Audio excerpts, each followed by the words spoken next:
Você sabe quais as 10 lições que o Espiritismo nos ensina? Muito se questiona a respeito do Espiritismo. Para que serve? Quais são as inovações por ele trazidas? O que trouxe de benéfico para a humanidade? Na Revista Espírita de agosto de 1865, no capítulo O que ensina o Espiritismo, Kardec nos mostra algumas lições trazidas pela doutrina dos espíritos. Pois bem, sem maiores delongas, vejamos quais são as 10 lições que o Espiritismo nos ensina. Número 1. A imortalidade da alma. A primeira lição é sobre a imortalidade da alma. Inicialmente ele dá, como sabem todos, a prova completa da existência e da imortalidade da alma. É verdade que não é uma descoberta, mas é por falta de prova sobre este ponto, que há tantos descrentes ou indiferentes, quanto ao futuro. É provando que não passava de teoria, que ele triunfa sobre o materialismo, e evita as nefastas consequências deste sobre a sociedade. Tendo transformado em certeza a dúvida sobre o futuro, é toda uma revolução nas ideias, cujas consequências são incalculáveis. Se a isto se limitassem os resultados das manifestações, esses resultados seriam imensos. O que podemos dizer sobre corpo, alma e perispírito? Resumidamente, pode-se dizer que o ser humano, em sua integralidade, é formado por, número 1, o corpo ou ser material, análogo ao dos animais e animado pelo mesmo princípio vital. Número 2, a alma, espírito encarnado que tem no corpo a sua habitação. Número 3, o princípio intermediário, ou perispírito, substância semimaterial que serve de primeiro envoltório ao espírito e liga a alma ao corpo. Tais num fruto, o gérmen, o perisperma e a casca. A alma é, portanto, um espírito encarnado. Porém, antes da alma se unir ao corpo, ela era um espírito. O espírito propriamente dito é o princípio inteligente. Os espíritos são seres individuais e imateriais. Fazem parte do mundo invisível. Além disso, há um laço que liga a alma ao corpo, chamado de perispírito. O perispírito, por sua vez, tem natureza semimaterial. Por meio desse laço intermediário é que o espírito atua sobre a matéria e a matéria atua sobre o espírito. No livro A Gênese, no capítulo que trata da natureza e propriedade dos fluidos, Allan Kardec ensina que o perispírito, ou corpo fluídico dos espíritos, é um dos mais importantes produtos do fluido cósmico. É uma condensação desse fluido em torno de um foco de inteligência, ou alma. Já vimos que também o corpo carnal tem seu princípio de origem nesse mesmo fluido condensado e transformado em matéria tangível. No perispírito, a transformação molecular se opera diferentemente, porquanto o fluido conserva a sua imponderabilidade e suas qualidades etéreas. O corpo perispírito e o corpo carnal têm, pois, origem no mesmo elemento primitivo. Ambos são matéria, ainda que em 2 estados diferentes. Do meio onde se encontra é que o espírito extrai o seu perispírito, isto é, esse envoltório, ele o forma dos fluidos ambientes. Resulta daí que os elementos constitutivos do perispírito naturalmente variam, conforme os mundos. A natureza do envoltório fluídico está sempre em relação com o grau de adiantamento moral do espírito. E o que ocorre com a alma após a morte? Volta a ser espírito e retorna ao mundo dos espíritos, donde se apartara momentaneamente. A alma conserva sua individualidade, pois ela jamais perde. Não perde a individualidade, pois continua a ter um fluido que lhe é próprio, na atmosfera do seu planeta, e que guarda a aparência de sua última encarnação, ou seja, seu perispírito. Lição número 2. Moral. Resumidamente, o Espiritismo tem como objetivo a regeneração da humanidade por meio do progresso moral, resultando consequentemente no melhoramento de cada um, eliminando da terra o orgulho e o egoísmo. Pela firme crença que desenvolve, ele exerce uma ação poderosa sobre o moral do homem, leva-o ao bem, consola-o nas aflições, dá-lhe força e coragem nas provações da vida, e o desvia do pensamento do suicídio. E o que é reforma íntima? É o que frequentemente no meio espírita se chama de reforma íntima. Creio que se trata de uma modificação das atitudes individuais, a busca pelo autoconhecimento, externalizando esse conhecimento de si, a fim de que possa mudar a própria realidade e dos que estão ao redor, baseando-se principalmente nos ensinamentos de Cristo, ser humano ímpar que pregou e exemplificou como deve ser, pensar e agir, um indivíduo essencialmente moral. Lição número 3. Lógica e razão. O Espiritismo não seria o mesmo, se Allan Kardec não tivesse utilizado a lógica e a razão para codificá-lo, ou decodificá-lo caso assim prefiram. Allan Kardec, utilizando o método científico na medida do possível, tirou do campo místico e sobrenatural as manifestações espirituais, dando-lhes um toque de cientificidade, abandonando assim velhos dogmas e suposições místicas de outrora. Retifica todas as ideias falsas que se tivessem feito do futuro da alma, do céu, do inferno, das penas e das recompensas, destrói radicalmente, pela irresistível lógica dos fatos, os dogmas das penas eternas e dos demônios. Numa palavra, desvela-nos a vida futura e mostra racional e conforme a justiça de Deus. É ainda uma coisa de muito valor. Por meio da experimentação e observação dos fenômenos, e principalmente por causa da utilização de um método científico, o codificador foi capaz de trazer à tona a doutrina dos espíritos. Não fosse assim, estaria semeando em um solo infértil e o espiritismo logo morreria, uma vez que não teria forças para crescer e se expandir. Lição número 4. Morte. O Espiritismo nos traz esclarecimentos sobre a morte, e nos ensina que a vida não termina no túmulo, mostrando-nos que a desencarnação não é o fim, mas apenas o começo de uma nova realidade. Dá a conhecer o que se passa no momento da morte. Esse fenômeno, até hoje insondável, não mais tem mistérios. As menores particularidades dessa passagem tão temida são hoje conhecidas. Ora, como todo mundo morre, tal conhecimento interessa a todo mundo. Após a morte, a alma volta a ser espírito e retorna ao mundo espiritual, conservando a sua individualidade, graças ao perispírito. Porém, nem sempre é fácil entendermos desta forma, ainda mais quando um ente querido se vai. Contudo, munidos desse conhecimento, compreendemos que a morte é o retorno à nossa verdadeira natureza, a espiritual, e que, embora deixemos na terra aqueles que nos foram caros, a desencarnação promove o reencontro com nossos velhos conhecidos que deixamos na espiritualidade. Medo da morte. Na Revista Espírita de fevereiro de 1865, no capítulo da apreensão da morte, observamos um questionamento interessante. Como é, pois, que entre os que creem na imortalidade da alma, ainda se encontra tanto apego às coisas da terra, e tão grande temor da morte? O temor da morte é efeito da sabedoria da providência, e uma consequência do instinto de conservação comum a todos os seres vivos.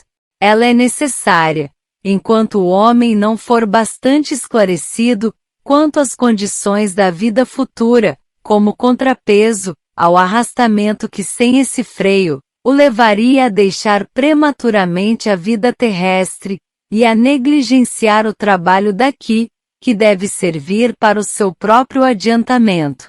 À medida que o homem melhor compreende a vida futura, diminui o temor da morte, mas ao mesmo tempo, melhor compreendendo a sua missão na Terra, ele espera seu fim com mais calma, resignação e sem medo.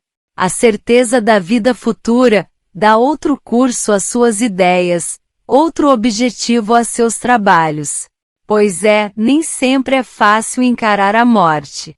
E mesmo que saibamos o que dela decorre, ainda é um assunto que nos causa bastante inquietação e temor.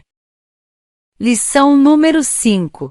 Pluralidade de existências ou reencarnação. A reencarnação não é algo criado pelo Espiritismo, e em verdade nem poderia. Sendo a reencarnação um fato, uma lei da natureza, não poderia ser criada pela doutrina dos espíritos, mas apenas evidenciada, assim como outras vertentes religiosas fizeram, mas com diferentes abordagens, a exemplo do budismo.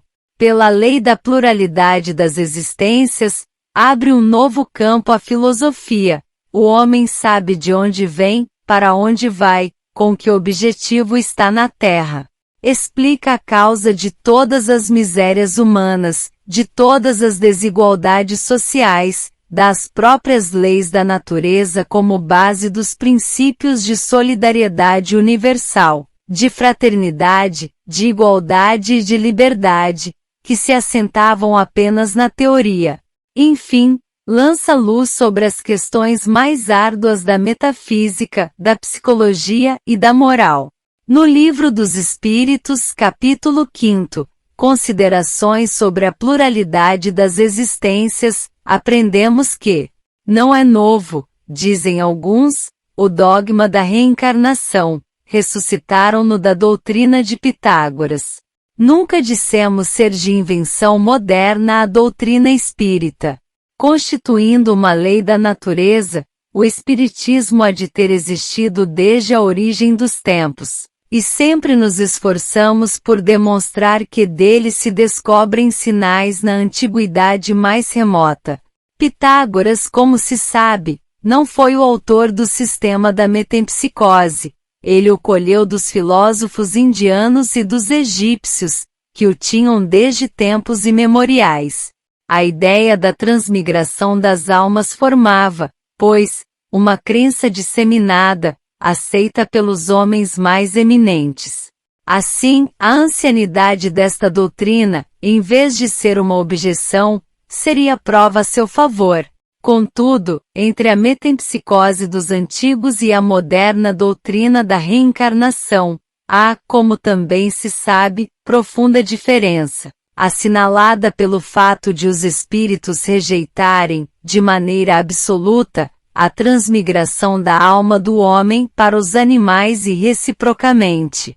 Portanto, ensinando o dogma da pluralidade das existências corporais, os espíritos renovam uma doutrina, que teve origem nas primeiras idades do mundo, e que se conservou no íntimo de muitas pessoas, até aos nossos dias.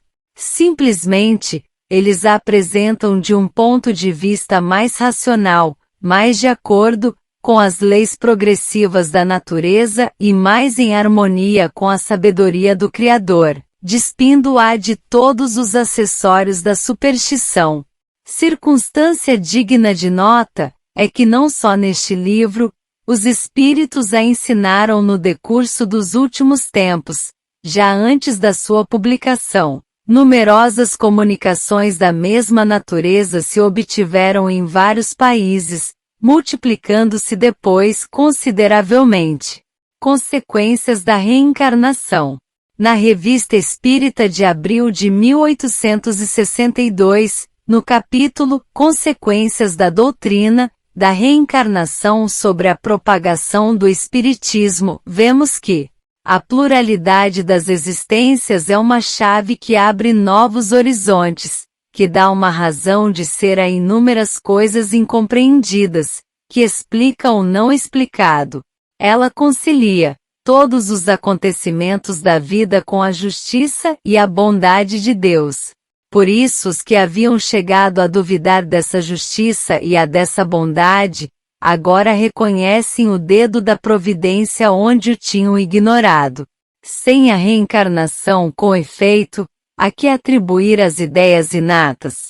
Como justificar a idiotia, o cretinismo, a selvageria, ao lado do gênio e da civilização?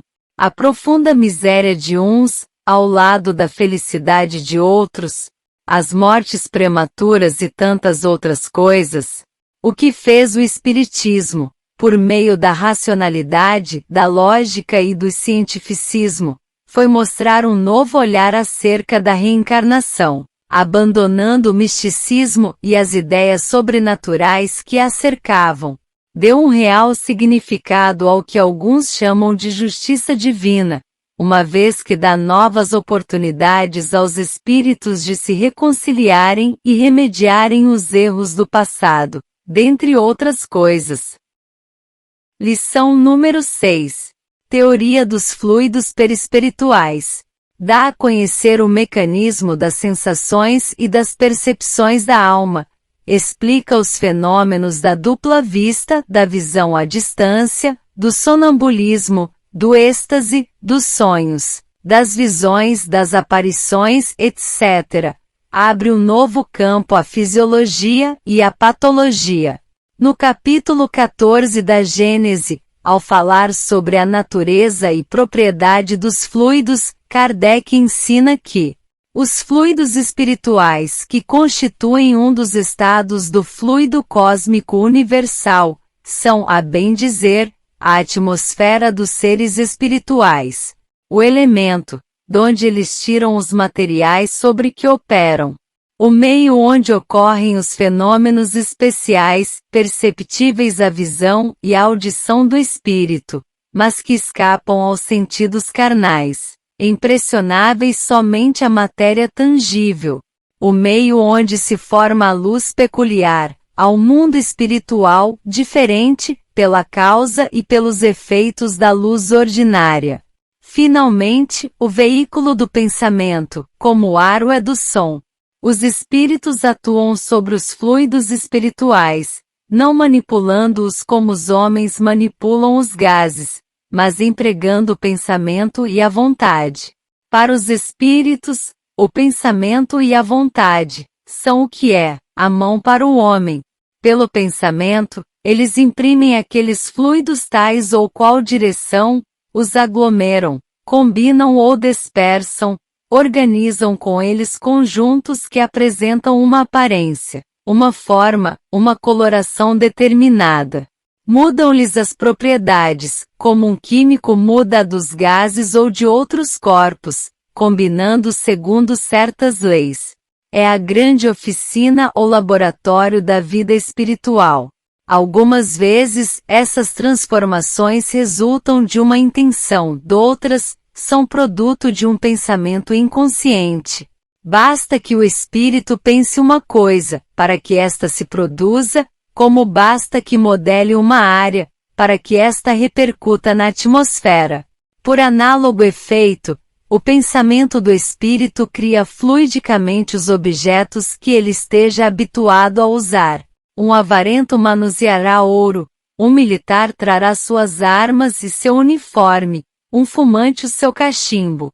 Para o espírito que é também ele, fluídico, esses objetos fluídicos são tão reais, como eram no estado material, para o homem vivo, mas, pela razão de serem criações do pensamento, a existência deles é tão fugitiva quanto a deste. Sendo os fluidos o veículo do pensamento, este atua sobre os fluidos como o som sobre o ar. Eles nos trazem o pensamento, como o ar nos traz o som. Pode-se, pois, dizer, sem receio de errar, que há nesses fluidos, ondas e raios de pensamentos, que se cruzam sem se confundirem, como há no ar ondas e raios sonoros. Há mais, criando imagens fluídicas, o pensamento se reflete no envoltório perisperítico, como no espelho, toma nele corpo e aí de certo modo se fotografa. Tenha um homem, por exemplo, a ideia de matar a outro, embora o corpo material se lhe conserve impassível. Seu corpo fluídico é posto em ação pelo pensamento e reproduz todos os matizes deste último. Executa fluidicamente o gesto, o ato que intentou praticar. O pensamento cria a imagem da vítima e a cena inteira é pintada, como num quadro, tal qual se lhe desenrola no espírito. Pensamento e vontade. Os fluidos espirituais, portanto, são a atmosfera dos seres espirituais. Estes atuam sobre os fluidos espirituais empregando o pensamento e a vontade. Basta que o espírito pense uma coisa para que ela ocorra. Fazendo uma analogia, assim como o ar transporta o som, os fluidos espirituais transportam o pensamento. Dessa forma, por meio da manipulação dos fluidos espirituais, um espírito pode se fazer visível a um encarnado com as roupas e aparência que este último o conheceu no mundo material. Pode um espírito ainda criar fluidicamente objetos para usá-los como bem entender. E embora os objetos são criados fluidicamente para o espírito, que é um ser fluídico, esses objetos são tão reais quanto é a matéria para nós. Outro ponto interessante a ser observado é no tocante à criação de imagens fluídicas que refletem o pensamento no próprio perispírito. Em outras palavras, aquilo que é pensado por um indivíduo é criado concomitantemente no envoltório perispirítico. Ou seja, o pensamento ganha vida fluidicamente falando. O exemplo dado por Kardec ilustra bem a situação. Um homem tem a ideia de matar alguém, e mesmo que seu corpo material não realize esse intento, seu corpo fluídico, por causa da ação do pensamento, reproduz tudo aquilo que o corpo material queria fazer, isto é, executa fluidicamente a ação.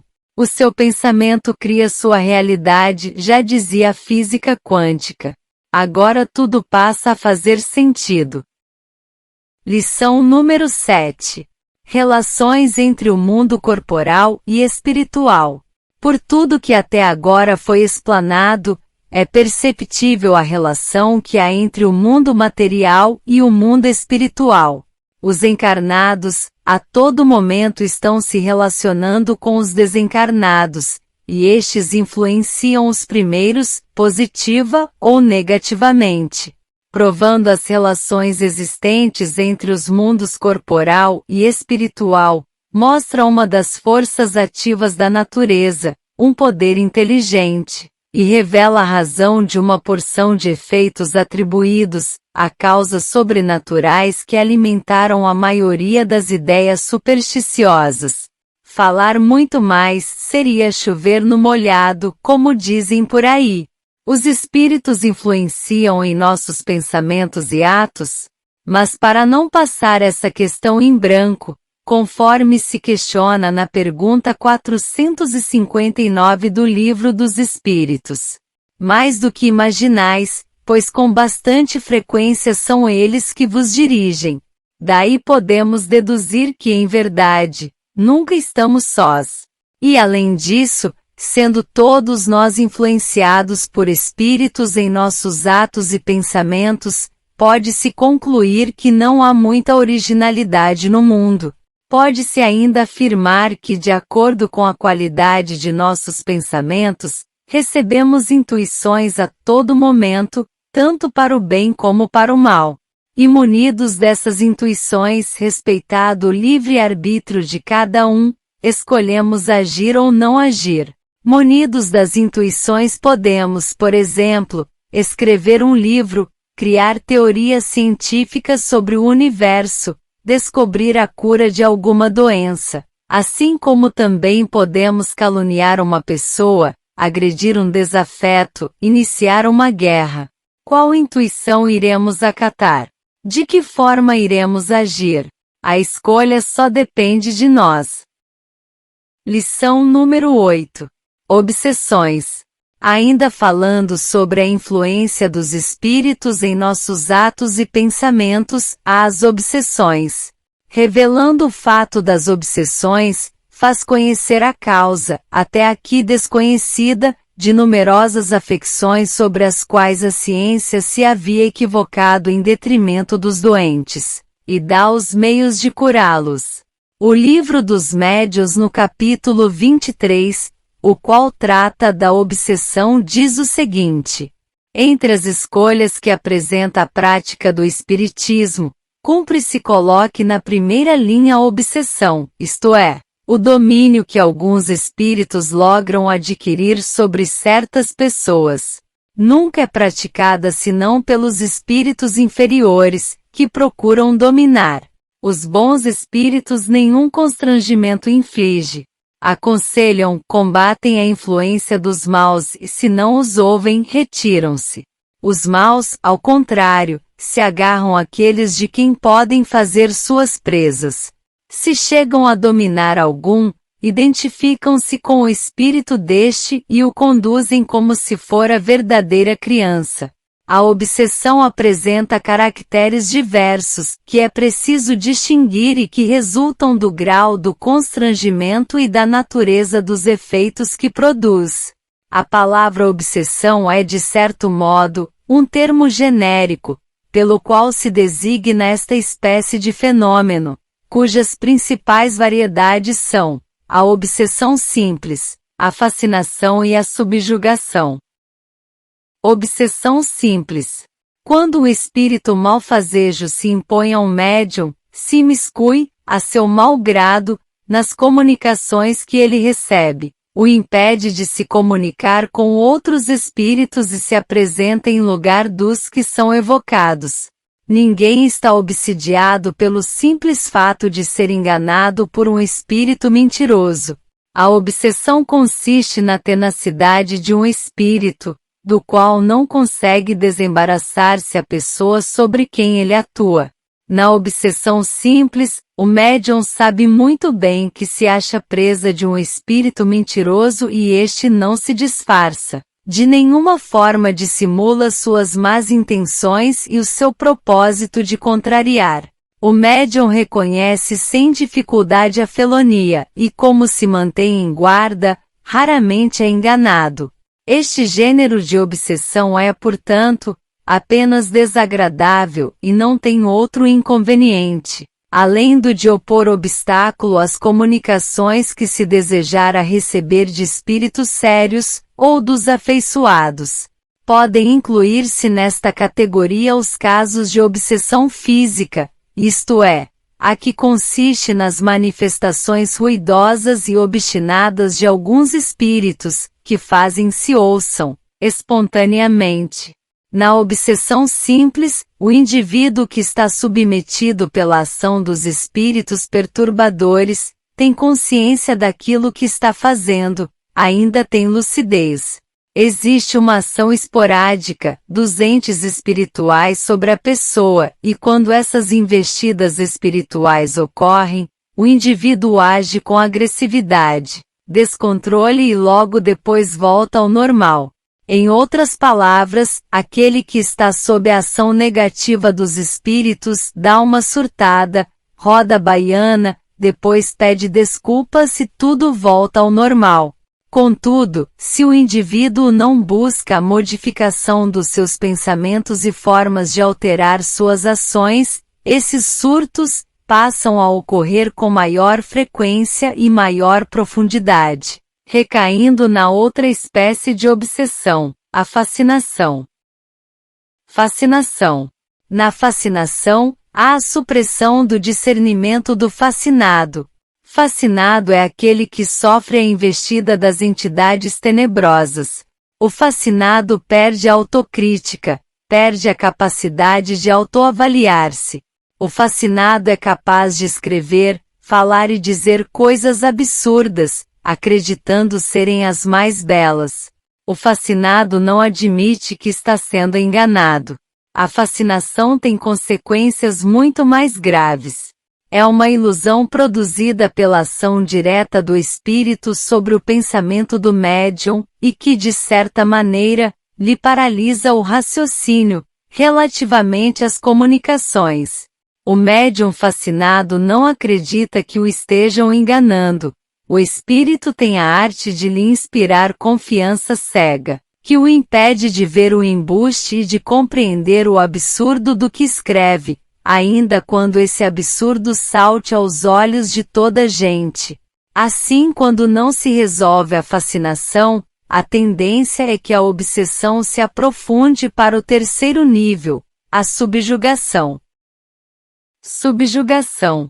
A perda total da vontade. Diferentemente do que ocorre na obsessão simples e na fascinação, em que o indivíduo ainda conserva a sua vontade, o mesmo não se dá na subjugação. A subjugação é uma constrição que paralisa a vontade daquele que a sofre e o faz agir a seu mau grado. Numa palavra, o paciente fica sob um verdadeiro jugo. Subjugação ou possessão. A subjugação é o que em outros momentos se chamava de possessão. Dava-se outrora o nome de possessão ao império exercido por maus espíritos, quando a influência deles ia até a aberração das faculdades da vítima. A possessão seria para nós sinônimo da subjugação. Por dois motivos deixamos de adotar esse termo. Primeiro, porque implica a crença de seres criados para o mal e perpetuamente votados ao mal, enquanto que não há senão seres mais ou menos imperfeitos, os quais todos podem melhorar-se. Segundo, porque implica igualmente a ideia do apoderamento de um corpo por um espírito estranho, de uma espécie de coabitação, ao passo que o que há é apenas constrangimento. A palavra subjugação exprime perfeitamente a ideia. Assim, para nós, não há possessos, no sentido vulgar do termo, há somente obsidiados, subjugados e fascinados. Não há que se falar em possessão, uma vez que mostra-se mais correto tratar essa obsessão mais intensa pela nomenclatura de subjugação. A subjugação é a forma mais grave de obsessão, levando muitas vezes a consequências desastrosas. Podemos citar como exemplo os casos de crimes em que o indivíduo, subjugado e profundamente afetado por essa espécie de obsessão, tira a vida de seus familiares, ao final, acaba tirando a própria. Lição número 9. Prece. Quando se fala em prece, logo pensamos em tudo aquilo que pediremos a Deus para que Ele nos conceda. Fazemos uma lista mentalmente. Porventura, até a escrevemos. Deus, quero um carro, quero ser aprovado em um concurso, quero viajar pelo mundo, quero isso, quero aquilo. A lista é longa, pois desejamos ter muitas coisas. E também desejamos ser muitas coisas. Não aceitamos pouco. Sempre queremos mais. Assim, ao elencarmos todos os itens de nossa lista de desejos, esperamos que Deus nos conceda tudo, claro. E bem rápido, obviamente. Como num passe de mágica. Ora, somos merecedores disso e muito mais. Mas será esse o real objetivo da prece? Será que a prece só serve para que consigamos bens materiais, emprego, viagens, etc.? Para responder esse questionamento, precisamos primeiro aprender o que é a prece. Leon Denis, na obra Depois da Morte, ensina que a prece é uma elevação acima de todas as coisas terrestres, um ardente apelo às potências superiores. A prece deve ser uma expansão íntima da alma para com Deus. A prece, então, nos eleva à espiritualidade superior. Faz com que fiquemos envoltos de boas energias, ela altera a vibração do nosso campo eletromagnético e passamos então a perceber as intuições que os bons espíritos nos dirigem. Logo, não se trata apenas de uma petição endereçada a Deus com nossa lista de desejos terrenos. Se assim fosse, Deus seria reduzido à categoria de Papai Noel, e nós apenas crianças esperando pelo presente de Natal. Na Revista Espírita de janeiro de 1866, no capítulo Considerações sobre a prece no Espiritismo, é dito que a prece é, pois, uma necessidade universal, independente das seitas e das nacionalidades. Depois da prece, se a pessoa é fraca, sente-se mais forte, se está triste, sente-se consolada. Pela prece que eleva sua alma, entra em comunhão com Deus, identifica-se com o mundo espiritual, desmaterializa-se, condição essencial de sua felicidade futura. Sem a prece, seus pensamentos permanecem na terra e se ligam cada vez mais às coisas materiais. Daí um atraso no seu adiantamento. Esse momento de recolhimento e reflexão exercido por meio da prece, independentemente da religião a qual o indivíduo pertença, ou ainda que não pertença a nenhuma religião ou nem acredite na existência de Deus, nos eleva e nos inspira, faz com que tenhamos uma fatia de espiritualidade no caos em que vivemos. Mas para que a prece surta efeitos, qual a maneira correta de orar? Não existe forma ou maneira de se fazer uma prece. Deve-se prioritariamente existir sentimento na realização desse intento. Leon Denis explica que a linguagem não deve ser preparada ou organizada com antecedência, sobretudo, não deve ser uma fórmula. É com recolhimento e sinceridade. É com sentimento que se deve orar. Evitemos as fórmulas banais usadas em certos meios. Nessas espécies de exercícios espirituais, apenas a nossa boca se move, pois a alma conserva-se muda. Para que orar? Esclarece Leon Denis que podemos pedir apoio e socorro nas ocasiões de angústia, mas somente Deus pode saber o que é mais conveniente para nós, na falta daquilo que lhe pedimos, enviar-nos a proteção fluídica e resignação. Orar e agir. A prece não nos retira magicamente das situações de desconforto e sofrimento. Por meio da prece, e da elevação que ela nos proporciona, ficamos mais suscetíveis às intuições que os benfeitores espirituais nos enviam. Assim, com essas intuições em mente podemos nos levantar e agir, de acordo com nosso livre-arbítrio, para conseguirmos driblar as adversidades que a vida nos impõe e com elas aprender. Digo de acordo com nosso livre-arbítrio, pois podemos receber a intuição e agir, assim como também podemos receber a intuição e não agir. Ou então decidimos seguir pelo caminho mais difícil. Cabe a nós. Mas afinal, qual a utilidade da prece? Afirma Leon Denis que o seu alvo não é a obtenção de uma graça, de um favor, mas, sim, a elevação da alma e o relacionamento desta com as potências superiores fluídicas e morais. Na prece que diariamente dirige ao Eterno, o sábio não pede que o seu destino seja feliz, não deseja que a dor, as decepções, os reveses lhe sejam afastados. Não. O que ele implora é o conhecimento da lei para melhor cumpri-la. O que ele solicita é o auxílio do Altíssimo, o socorro dos espíritos benévolos, a fim de suportar dignamente os maus dias. E os bons espíritos respondem ao seu apelo. Eles trazem a seus irmãos da terra a inspiração que os sustém contra as influências materiais, favorecem esses nobres e salutares pensamentos, esses impulsos do coração que, levando-os para altas regiões, os libertam das tentações e das armadilhas da carne. Enfim, lição número 10. Magnetismo. Dando a conhecer a magnetização espiritual, que era desconhecida, abre ao magnetismo um novo caminho e lhe traz um novo e poderoso elemento de cura. Kardec foi magnetizador por 30 e poucos anos. Era, portanto, uma autoridade no assunto. A experiência como magnetizador foi determinante para que ele pudesse entender melhor os fenômenos espíritas, e fosse capaz de codificar a doutrina espírita. E então, o que é magnetismo? É uma influência recíproca que por vezes se opera nos indivíduos, segundo uma harmonia de relações, quer pela vontade ou pela imaginação, quer pela sensibilidade física, e cujos principais fenômenos são a sonolência, o sono, o sonambulismo e o estado convulsivo.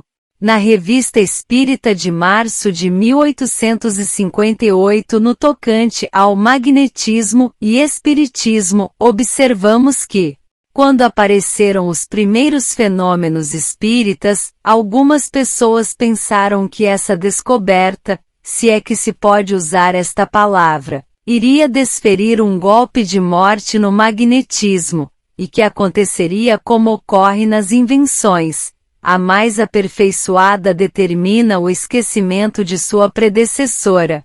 Tal erro não tardou a se dissipar e prontamente se reconheceu o parentesco próximo das duas ciências.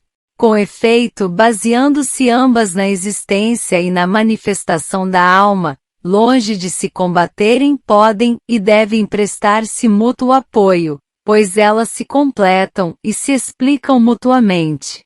Entretanto, seus respectivos adeptos discordam em alguns pontos. Certos magnetistas ainda não admitem a existência ou, pelo menos, a manifestação dos espíritos. Eles pensam que podem tudo explicar só pela ação do fluido magnético, opinião que nos limitamos a constatar, reservando-nos para discuti-la mais tarde.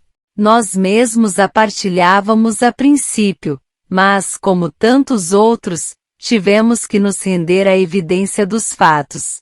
O espiritismo, portanto, não surgiu para destruir o magnetismo.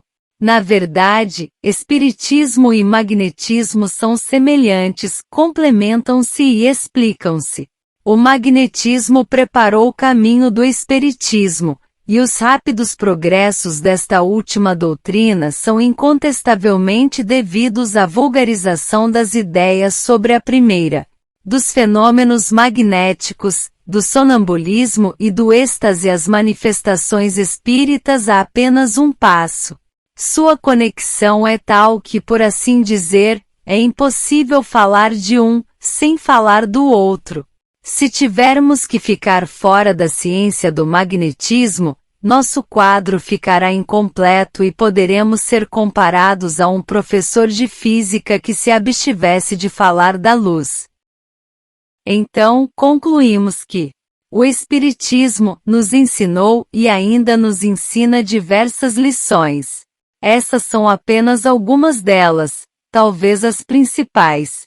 Inclusive no livro A Caminho da Luz de Chico Xavier, o autor espiritual nos explica que diversos pensadores como Sócrates, Lao Tse, Confúcio, dentre outros, iniciaram o caminho e disseminaram diversas ideias sobre reencarnação, amor, caridade e fraternidade para que os espíritos ali encarnados pudessem se familiarizar com tais conceitos e pudessem melhor absorver os ensinamentos que seriam transmitidos por Cristo. As ideias novas encaixam-se consequentemente nas ideias adquiridas em momentos pretéritos. Exemplificando, se o pensamento de Sócrates, Lao Tse e Confúcio não tivessem sido espalhados cada um a seu tempo, os espíritos encarnados não assimilariam os ensinamentos e, posteriormente, as lições de Cristo não frutificariam. O mesmo se dá com o Espiritismo. O Espiritismo tem como objetivo a regeneração da humanidade. Isto é um fato constatado. Ora, não podendo essa regeneração operar-se senão pelo progresso moral, daí resulta que seu objetivo essencial, providencial, é o melhoramento de cada um. Os mistérios que ele nos pode revelar são o acessório. É, pois, no seu melhoramento individual que todo espírita sincero deve trabalhar, antes de tudo. Só aquele que dominou suas más inclinações realmente tirou proveito do espiritismo e receberá sua recompensa. É por isto que os bons espíritos, por ordem de Deus, multiplicam suas instruções e as repetem à saciedade. Só um orgulho insensato pode dizer: não preciso de mais nada. Só Deus sabe quando elas serão inúteis e só a Ele cabe dirigir o ensino de seus mensageiros e de adequá-lo ao nosso adiantamento. O Espiritismo, portanto, tem como objetivo o melhoramento de cada um e, consequentemente, a regeneração moral da humanidade. Assim, afastando-se de dogmas e de personalismos egoísticos, busca no exemplo de vida de Cristo as ferramentas necessárias para que esse objetivo seja alcançado. Apesar de todo o potencial oferecido pelo Espiritismo, ainda há muito a ser feito, há muito a ser trabalhado e há muito a ser regenerado. Por esta razão que possamos trabalhar cada dia mais, em busca de nosso melhoramento moral, e no esclarecimento daqueles que também necessitam. E no mundo em que vivemos não há quem não necessite. Gratidão. Que assim seja.